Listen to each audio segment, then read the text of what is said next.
রামফল সমর্থিত এবং আইএসএফ এর একইভাবে সমর্থিত প্রার্থী কমরেড স্বপন সিংয়ের সমর্থনে আজকে 10 মাইল বাজারে হাট সভার আয়োজন করা হয়েছে।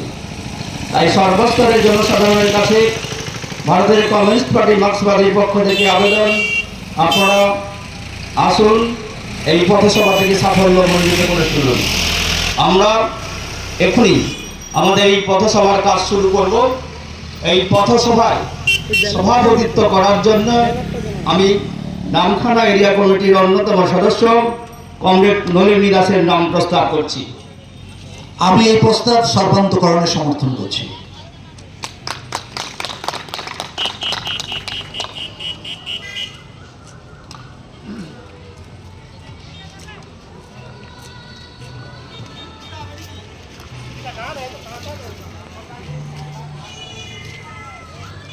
সাথী কংগ্রেস সভাপতি মণ্ডলী,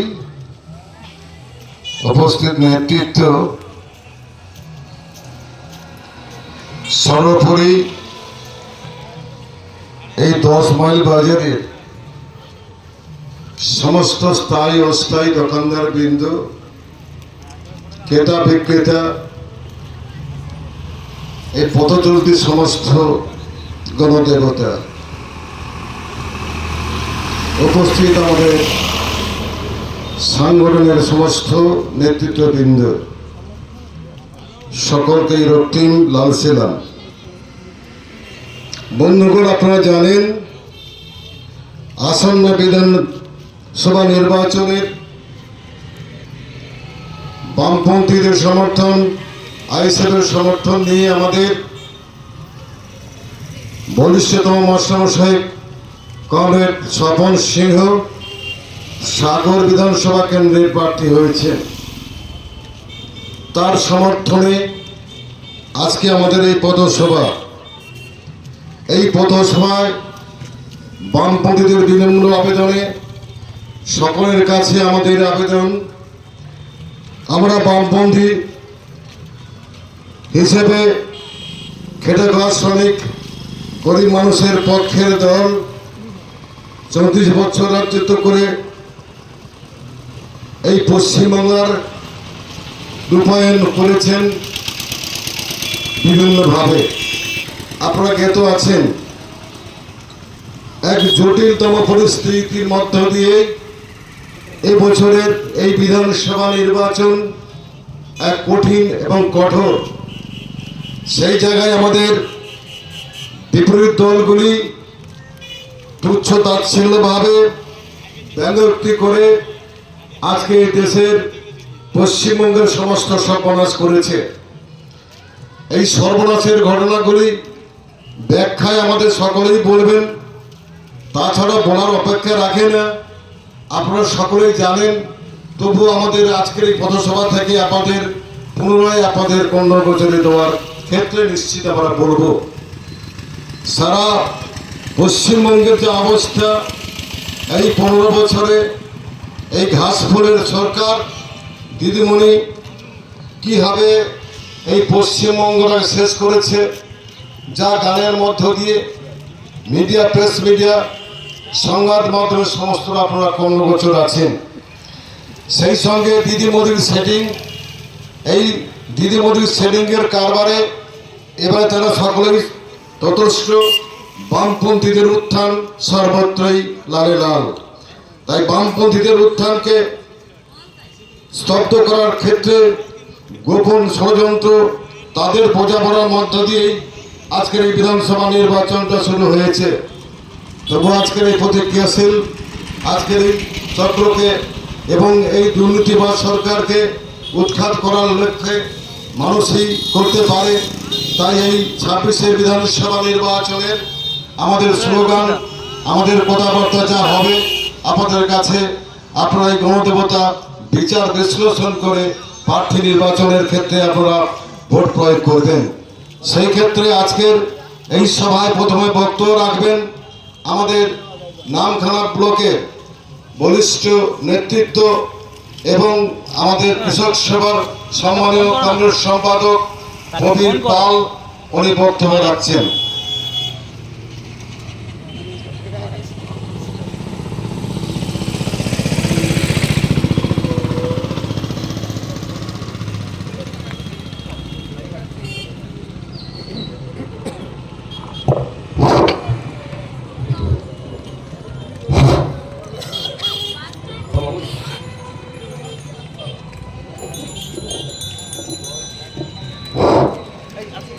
কংগ্রেস সভাপতি, উপস্থিত নেতৃত্ব এবং আমাদের নামখানা থেকে বিভিন্ন প্রান্ত থেকে আগত সমর্থক, দরদি এবং কর্মীগণ, সবাইকে নামখানা এরিয়া কমিটির পক্ষ থেকে আন্তরিক প্রীতি, শুভেচ্ছা এবং অভিনন্দন জ্ঞাপন করছি। আপনারা নিশ্চয়ই অবগত আছেন যে আজকের এই 10 মাইল বাজারে কেন হঠাৎ করে এই পথসভা। আপনারা জানেন অষ্টাদশ বিধানসভা নির্বাচন পশ্চিমবাংলায় অনুষ্ঠিত হবে এবং আমরা যেখানে পথসভা করছি এই 10 মাইল বাজারে নামখানা ব্লকের সঙ্গে সাগর ব্লক নিয়ে আমাদের বিধানসভা। এই বিধানসভার ভোটাধিকার প্রয়োগ করবেন আপনারা 29শে এপ্রিল, দ্বিতীয় পর্যায়ে ভোট হবে। তারই প্রাক্কালে আমরা উপস্থিত হয়েছি রামফ্রন্ট এবং আইএসএফ সমর্থিত আমাদের অভিজ্ঞ মাস্টারমশাই এবং যিনি কঠোর পরিশ্রম করতে পারেন। আমরা দেখেছি যবে থেকে নির্বাচনের দিন ঘোষণা হয়েছে সেই দিন ঘোষণার পর দিন থেকেই তিনার যে অক্লান্ত পরিশ্রম তিনি সাগর এবং নামখানা করে চলেছেন, সেই মাস্টারমশাই সাফল্যে তার সমর্থনে আজকের এই 10 মাইল বাজারে নামখানা এরিয়া কমিটির পক্ষ থেকে পথসভার আয়োজন করা হয়েছে। আপনারা শুধু সিপিআইএম পার্টির নয়, আপনারা বিজেপি, তৃণমূল, সেই সঙ্গে এসএসসিআই সহ আরো বিভিন্ন দলের পক্ষ থেকে পথসভা বা জনসভা অনুষ্ঠিত হবে। আপনারা তিনাদের বক্তব্য শুনবেন। আপনারা নামখানা ব্লকের সুনাগরিক বৃন্দ, আপনারা 29শে এপ্রিল আপনাদের সুচিন্তিত মতামত আপনারা ভোটাধিকারের মাধ্য দিয়ে জানাবেন। তার আগে আমরা নামখানা এরিয়া কমিটির পক্ষ থেকে সিপিআইএম এবং আইএসএফ সমর্থিত প্রার্থীর সমর্থনে যে পথসভা করা হয়েছে, সেই পথসভা থেকে আপনাদের কতগুলো কথা কিন্তু আমরা জানাতে চাই। আপনারা নিশ্চয়ই জানেন 2011 সালে বিশাল পট পরিবর্তন করে পশ্চিমবাংলায় তৃণমূল সরকার প্রতিষ্ঠিত হয়েছে। আপনারা নিশ্চয়ই অবগত আছেন 11 সালের পর থেকে 2026 যেখানে অষ্টাদশ বিধানসভা নির্বাচন অনুষ্ঠিত হবে, এই দীর্ঘ 15 বৎসরে পশ্চিমবাংলার বর্তমান অবস্থা এবং ভারতবর্ষের বর্তমান অবস্থা নিশ্চয়ই আমাদের থেকে আপনারা অনেক বেশি অবগত আছেন। আপনারা দেখেছেন যে পশ্চিমবাংলায় 2011 সালে তৃণমূল সরকার প্রতিষ্ঠিত হয়েছিল কতগুলো মিথ্যা প্রতিশ্রুতি দিয়ে। বৎসরে 2 লক্ষ বেকারের চাকরি হবে, এছাড়াও বিভিন্ন প্রতিশ্রুতির মধ্য দিয়ে বিশেষ করে সিঙ্গুর এবং নন্দীগ্রামে যে ভয়াবহ ঘটনা তৃণমূল করেছিল, তারই পরিপ্রেক্ষিতে পশ্চিমবাংলার মানুষকে বামফ্রন্ট বিরোধী করে যে হাওয়া প্রতিষ্ঠিত করতে পেরেছিল, তারই প্রভাবে 2011 সালে পশ্চিমবাংলায় তৃণমূল সরকার প্রতিষ্ঠিত হয়। আমরা দেখছি এই তৃণমূল সরকার ক্ষমতায় আসার পর একটার পর একটা পশ্চিমবাংলার যে জনহিতকর কাজ বামফ্রন্ট সরকার করেছিল। আপনারা দেখেছেন যে 30 লক্ষ পাট্টা বর্গা জায়গায় পশ্চিমবাংলার গরিব মানুষগুলোকে দেওয়া হয়েছিল, সেগুলো জোর করে কেড়ে নেওয়া হচ্ছে। অথবা পাট্টা কিংবা বর্গা আছে, সেখানে আবার নতুন করে পাট্টা দেওয়া হচ্ছে। আইন শৃঙ্খলা পশ্চিমবাংলার একেবারে বিঘ্নিত হয়েছে। পশ্চিমবাংলায় আপনারা দেখতে পেয়েছেন যে আরজিকর ঘটনা, যে ঘটনায় সারা পৃথিবীর মানুষ অবগত হয়েছিলেন যে পশ্চিমবাংলার আইন শৃঙ্খলা কোথায় গিয়ে দাঁড়িয়েছে, নারী নিরাপত্তা কোথায় গিয়ে দাঁড়িয়েছে। আমরা দেখেছি আজকের এই বিধানসভা নির্বাচনে যে আরজিকর ঘটনায় অভয়া মারা গিয়েছিল, সেই অভয়ার মা আজকের বিজেপির প্রার্থী হয়েছে। সত্যি কথা বলতে কি, যে অভয়ার ঘটনাকে কেন্দ্র করে বিশেষ করে সিপিআইএম পার্টির যে মীনাক্ষী মুখার্জি থেকে শুরু করে কলতান দাশগুপ্ত থেকে শুরু করে যাদের রয়েছে এই অভয়ার ঘটনাকে শুধু পশ্চিমবাংলা না, ভারতবর্ষ না, সারা বিশ্বের ইতিহাসে নামের অক্ষরে প্রতিষ্ঠিত করতে পেরেছিল।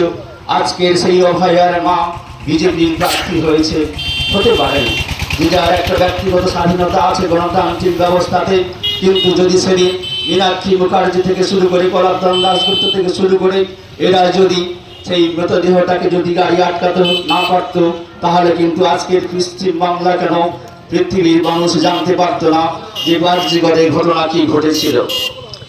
ইনকিলাব জিন্দাবাদ, ইনকিলাব জিন্দাবাদ, আমাদের স্বপন সিংহ তোমায় জানাই লাল লাল লাল সালাম, আমাদের স্বপন সিংহ তোমায় জানাই লাল লাল লাল সালাম, কংগ্রেসের প্রতিনিধি কমরেড স্বপন সিংহ তোমায় জানাই লাল লাল লাল সালাম, ভারতের লড়াইকে শক্তিশালী করার সদস্য কমরেড স্বপন সিংহ তোমায় জানাই লাল লাল লাল সালাম, ইনকিলাব জিন্দাবাদ, সিপিআইএম জিন্দাবাদ, জাত নয় ভাত চাই সেই দাবিতে সিপিআইএম লড়ছে, সব হাতে কাজ সব পেটে ভাত চাই সেই দাবিতে সিপিআইএম লড়ছে, সবার জন্য শিক্ষা শিক্ষান্তে কাজ চাই সেই দাবিতে সিপিআইএম লড়ছে, মোদী দিদির সেটিং এর বিরুদ্ধে সিপিআইএম লড়ছে,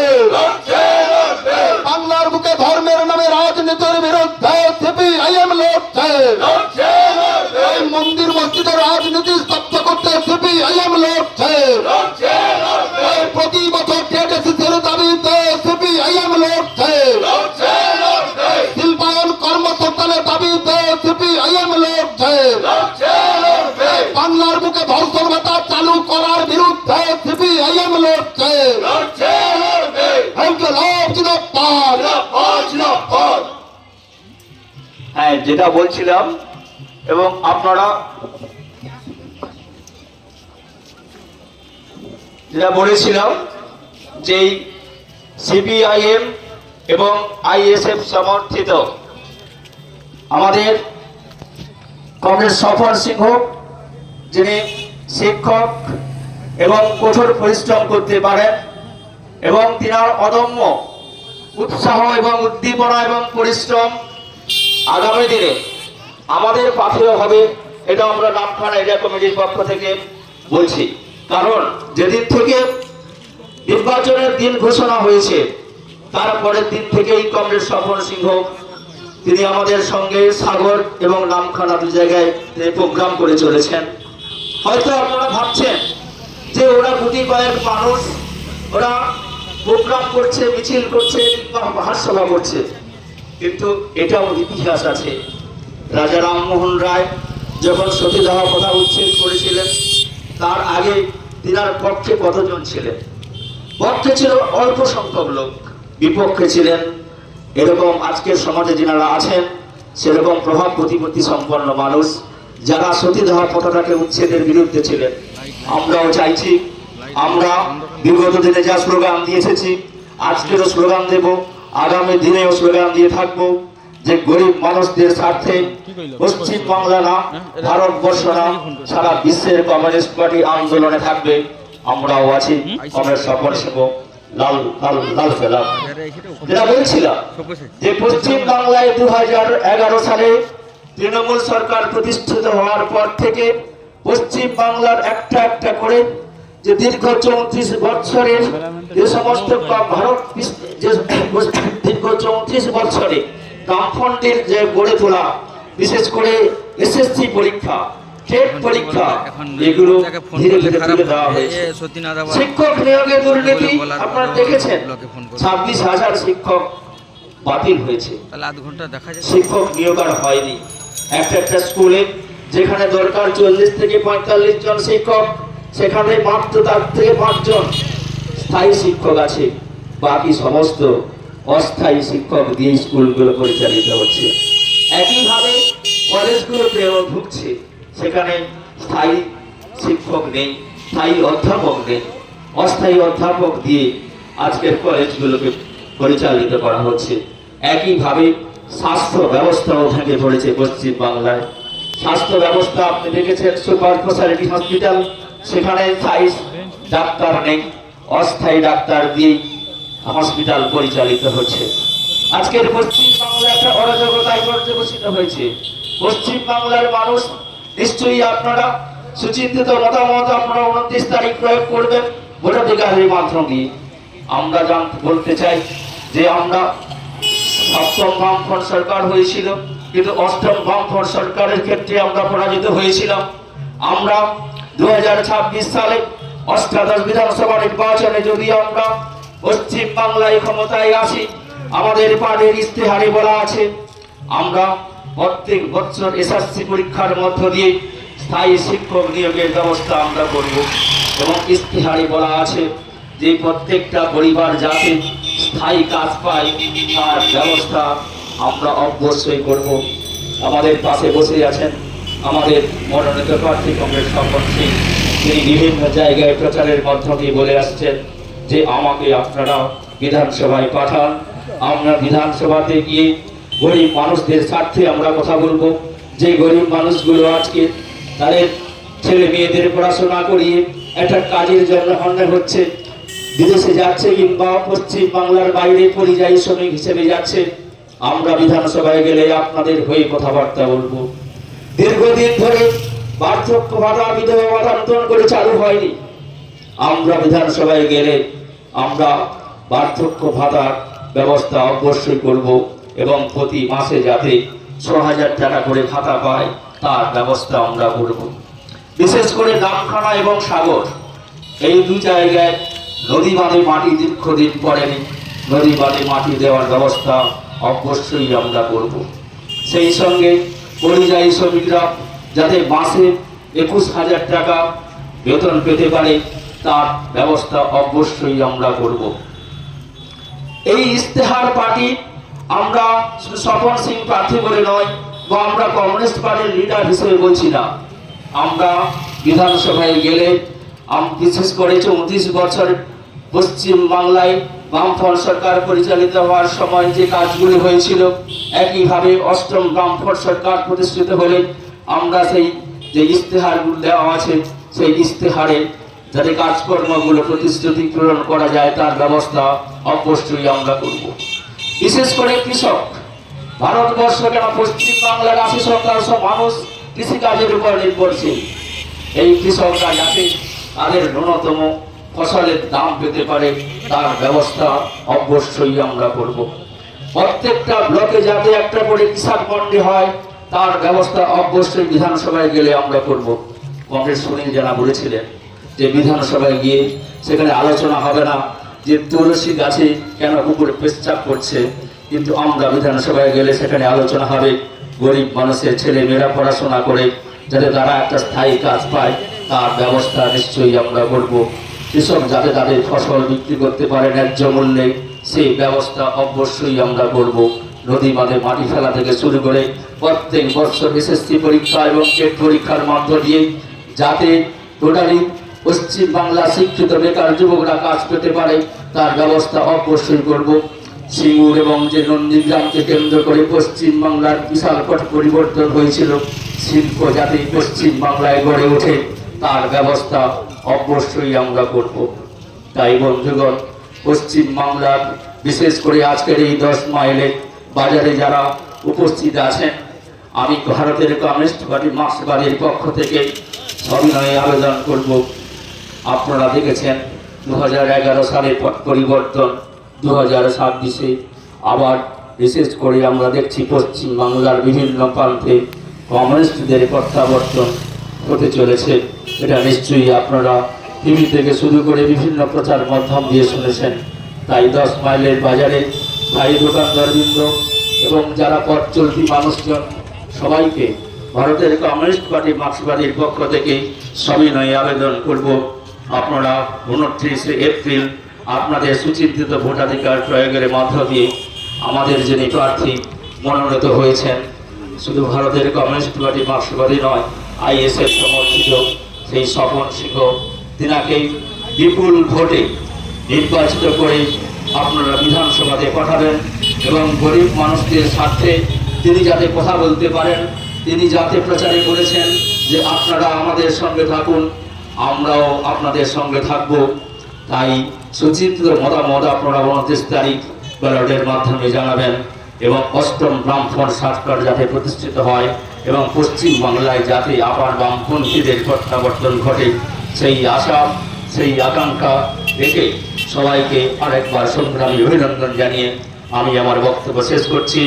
ইনকলাব জিন্দাবাদ, ভারতের কমিউনিস্ট পার্টি মার্কস পার্টি জিন্দাবাদ।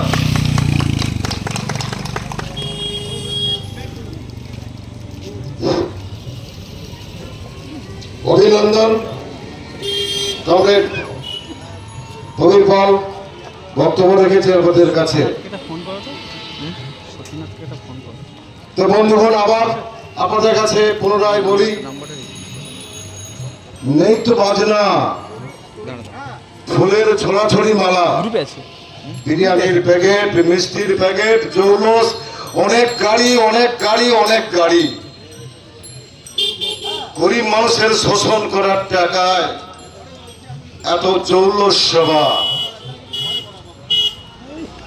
কিন্তু আমরা মার্ক্সবাদী কমিউনিস্ট পার্টি পরীক্ষিত 34 বছর রাজত্বে পশ্চিমবাংলার কোন গরিব মানুষ, খেটে খাওয়া শ্রমিক মানুষ, ক্ষুদ্র ব্যবসায়ী কারোর ছিল না কোনো অন্তরায়। 15 বছরের সরকার, দিদিমণির সরকার, যারা ঐতিহাসিক প্লট পরিবর্তন করছেন, দিদি মোদির নৈরাজ্য সৃষ্টি করেছে। আজকে সমস্ত বেহাল অবস্থা, শিক্ষা নেই, বেকারি ছেলে মেয়ের তাদের জীবন শেষ, নিত্যদ্রব্য মূল্যের বৃদ্ধি আকাশ ছোঁয়া, দিদিমণি ভিক্ষাশ্রী দিতে ব্যস্ত, ভিক্ষাশ্রী।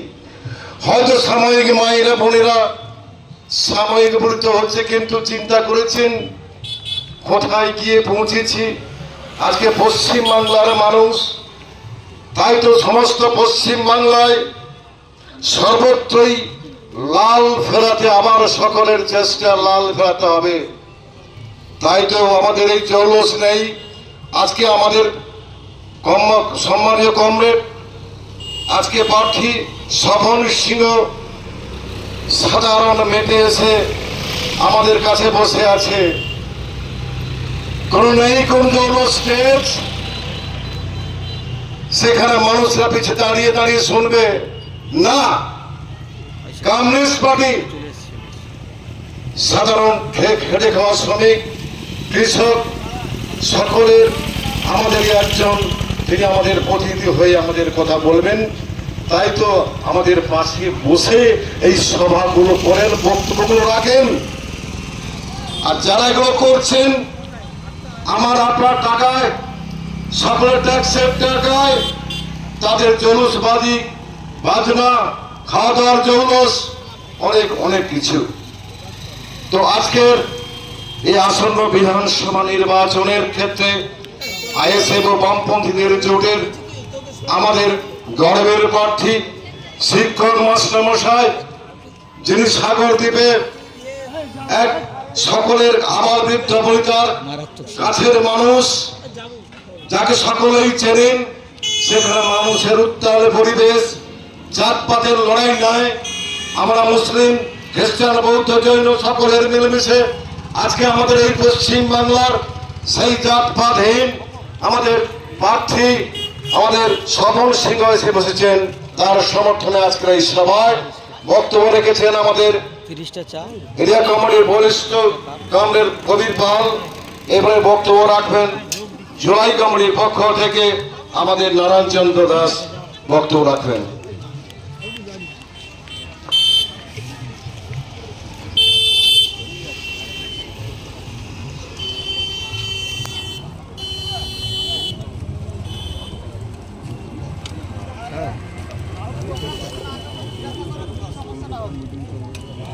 ভোট লওয়ার সময় অনেক ব্যাপার আছে, দিবে নাকি টাকা?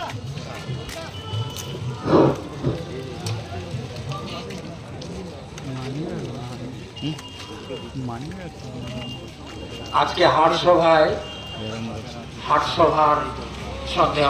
সভাপতি উপস্থিত নেতৃবৃন্দ এবং আজকে বিধানসভায় এবং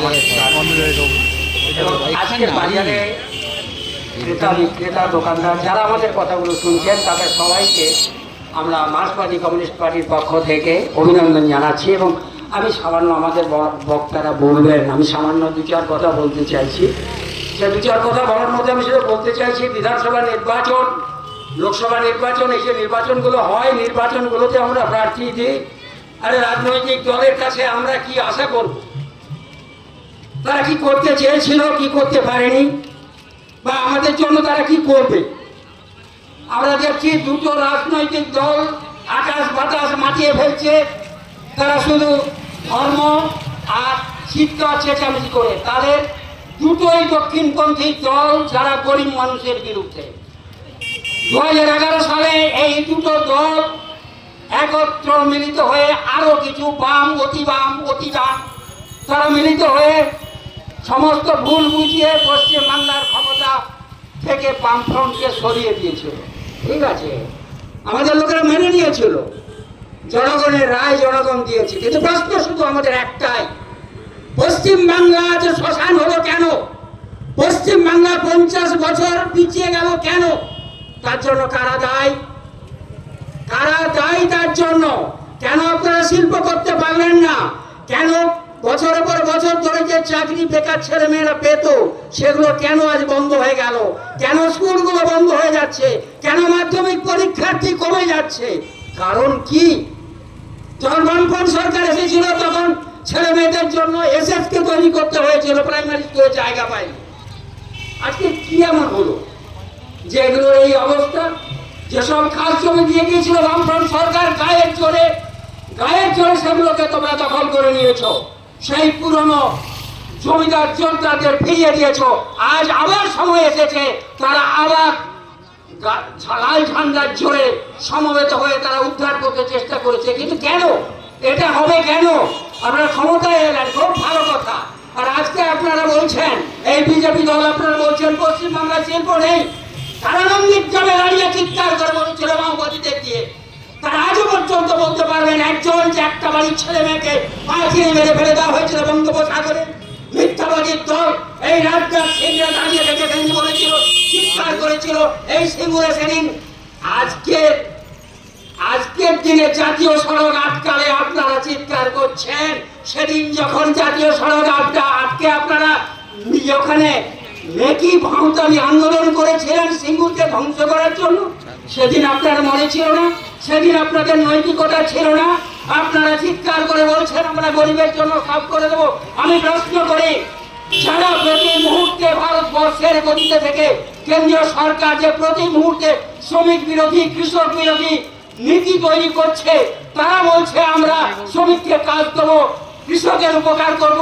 আজকের আমি রেডিওতে শুনেছিলাম ভারতবর্ষের প্রধান স্বরাষ্ট্রমন্ত্রী অমিত শাহ ইশতেহার প্রকাশ করছেন, তাতে বলছেন অনেক কিছু কথা, শ্রমিক কৃষক সকলের কথা বলছেন। যারা 600-700 কৃষক যেখানে আন্দোলন করতে গিয়ে নিজেদের অধিকারের জন্য আন্দোলন করতে গিয়ে জীবন দিল, সেই তারা বলছে কৃষকদের উপকার করবে। যারা সমস্ত শ্রমিকদের আইন কানুন সুবিধাকে বঞ্চিত করে সমকটে পরিণত করলো, অত্যাচার করলো, তারা বলছে আমরা শ্রমিকের উপকার করব। আশ্চর্যের কথা। আপনারা বলুন তো, শ্রমিকদের মজুরি কমিয়ে 8 ঘন্টার বিনিময়ে 12 ঘন্টা কাজ করাতে চায় যারা, কার স্বার্থে? শ্রমিকরা কাজ করে কোথায়? কলকারখানায়। কাজের মুনাফার জন্য 8 ঘন্টার মজুরিকে 12 ঘন্টা করা হচ্ছে। আপনারা ভাববেন না? আপনাদের ভাবার সময় এসেছে। যারা মেকি কথা বলছে তারা বলছে নারী সুরক্ষা। কাদের নারী সুরক্ষার কথা বলছেন? কাদের কথা বলছেন আপনারা? আপনাদের মনে নেই আপনারা কার কথা বলছেন? আপনারা কোন জায়গায় নারী সুরক্ষা রক্ষা করেছেন? মনে নেই মণিপুরের কথা? মণিপুরে যারা জীবন দিল যেসব সেনারা, তার স্ত্রীকে তার মেয়েকে রক্ষা করতে পারলো না। আমরা 1 মাস 1.5 মাস ধরে সমস্ত ইন্টারনেট বন্ধ করেছিল বাইরের মানুষ জানতে পারবেন বলে। আপনাদের লজ্জা করে না? নারী নারী সুরক্ষার কথা আপনারা বলছেন, আমরা বলতে পারি, আমরা বলতে পারি, এই বামপন্থীরা বলতে পারে, বামপন্থীরা সে ক্ষমতা রাখে। আপনারা দক্ষিণপন্থীরা সে কথা বলার ক্ষমতা আপনাদের নেই। আপনাদের প্রত্যেকটি কাজ সাধারণ মানুষের বিপক্ষে, বড়লোকদের পক্ষে। আপনারা 22 লক্ষ কোটি টাকা বড়লোকদের মুকুব করেছেন। যে ব্যাংক থেকে সব জনগণের টাকা ব্যাংকে ছিল, সেই টাকাগুলো বড়লোকদের স্বার্থে আপনারা মুকুব করেছেন। কেন করেছেন? আপনারা সাধারণ মানুষের জন্য কত টাকা মুকুব করেছেন বলুন? সাধারণ গরিব মানুষের জন্য করোনা কাল থেকে কত টাকা মুকুব করেছেন? আপনারা বলছেন দেশের গরিব মানুষের স্বার্থ দেখবেন, কখনো সম্ভব নয়। সব মেকি কথা। আপনারা এইসব কথা বলে মানুষকে ভুল বোঝাতে চাইছেন। সাধারণ মানুষের কাছে আমাদের আবেদন, আপনারা এই দুটো দল কোনোটাই আপনাদের পক্ষে কাজ করে না, কোনোটাই না। আপনাদের ভিক্ষা স্বরূপ তুলে দিয়ে আপনাদের জনসর্বোচ্চ অধিকার লুট করছে, আপনাদের স্বাধীনতা লুট করছে, আপনাদের যা প্রাপ্যতা দিচ্ছে না। আজকের চাষিরা মরছে, ছেলেপুলেরা লেখাপড়া শেখার পরে তারা আজকে হাহাকার করছে, চিৎকার করছে রাস্তায়। কেন এটা হবে? কেন এদেশের ছেলেমেয়েরা কেন লেখাপড়া শিখে চাকরি পাবে না? তার কারণ কি? তার কারণটা কোথায়? আরেকটা যেটা বলছেন যে আমরা শ্রমিক বিষয়ে আজকেরই কাগজে দিয়েছে, যেসব সিআরপিএফ জওয়ানদের, যেসব জওয়ানদের, অসামরিক জওয়ানদের এনে লক্ষ লক্ষ, 4 লক্ষ, 4.5 লক্ষ জওয়ানদের এখানে হাজির করা হয়েছে, তাদের বিরুদ্ধে যে আইন পাস হয়েছে, সেই আইন পাশের বিরুদ্ধে আজকে তাদের ফ্যামিলির রাস্তায় বসেছে, ধর্ণা দিচ্ছে। এই আপনার শ্রমিক দরদি চিন্তা ভাবনা, এই আপনার শ্রমিক দরদি মনোভাব সেটা আমরা হাতে নাতে বুঝতে পারছি, দেখতে পাচ্ছি। আর যারা এই কথা বলছে বলে আপনাদের বিভ্রান্ত করছে যে ও নয়, আমি আপনাদের ভালো করবো, কখনো করতে পারে কোনোদিন নয়। ওরা দুজনেই এক, শুধু বামপন্থীদের সুযোগ থেকে বঞ্চিত করার জন্য, নিজেরা লুটপাট করার জন্য, অত্যাচার করার জন্য এই কথাগুলো বলছে যে হয় ও আসবে না হয় আমি আসবো। আপনাদের কাছে আমাদের বিনীত অনুরোধ, আমরা বলবো আপনার ভোট আপনি দিন, আপনি বুঝে সুঝে দিন। আর এই ভোটটাও কিন্তু অত্যন্ত চক্রান্তের ভোট হচ্ছে, যেখানে মানুষের ভোটাধিকার চলে যাচ্ছে। এত বড় অন্যায়, এত বড় অবিচার ভারতবর্ষে এ পর্যন্ত কখনো হয়নি। আজ পর্যন্ত ফাইনাল ভোটার লিস্ট করতে পারলো না নির্বাচন কমিশন। এটাই হচ্ছে দুঃখের এবং বেদনা। যাই হোক, আপনারা চিন্তা ভাবনা করে বামপন্থীদের হাতকে শক্ত করুন। আপনারা এখানে কিছু বুঝতে পারছেন না, দেখতে পাচ্ছেন না, কিন্তু আপনারা দেখবেন আগামী দিনে রেজাল্টের পর দেখবেন বামপন্থীরা আছে, বামপন্থীরা মাঠে আছে, তারা আবার বিধানসভায় আসন অলঙ্কৃত করবে। কেউ তাদের রোধ করার ক্ষমতা নেই। উত্তরবঙ্গ থেকে শুরু করে পর্যন্ত শুধু মেজারগঞ্জে চিৎকার হবে না, শুধু এটা নিয়ে পশ্চিম বাংলা নয়, পশ্চিম বাংলার আরো দার্জিলিং থেকে পর্যন্ত বামপন্থীরা জেগেছে। বামপন্থীরা জেগেছে দলে দলে, এই দক্ষিণপন্থী ভাঙতা থেকে তারা বেরিয়ে আসতে শুরু করেছে। আপনারা টিভিতে পাবেন না, রেডিও পাবেন না, কারণ ওরা তো ওদের কেনা। এই ক্ষমতাটা ওরা দেখাতে দেবে না জনগণের কাছে, এটাই ওদের চরিত্র। এবার আমার কথা হলো, আপনারা ভেবে চিন্তে চিন্তা ভাবনা করে সঠিক মতো আপনারা আপনাদের ভোটাধিকার প্রয়োগ করুন। আপনারা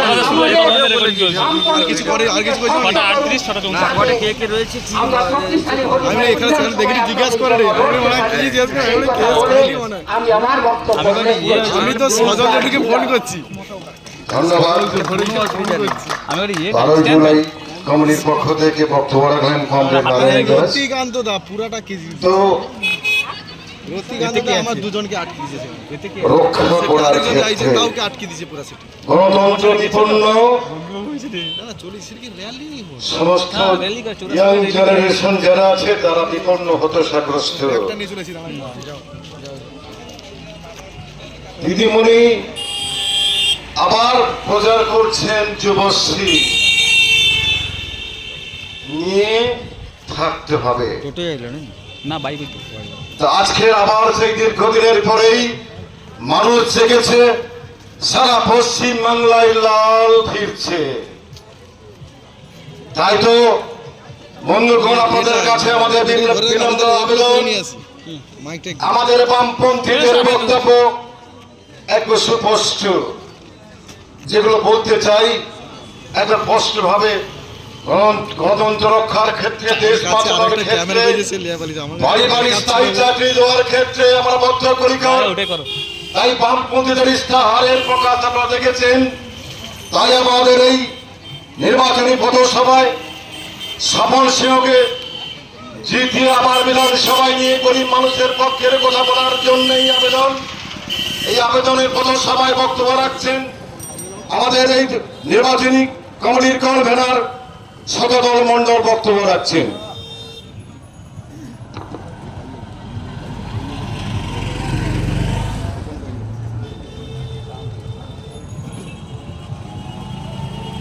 কংগ্রেস বন্ধুগণ, 10 মাইল বাজারে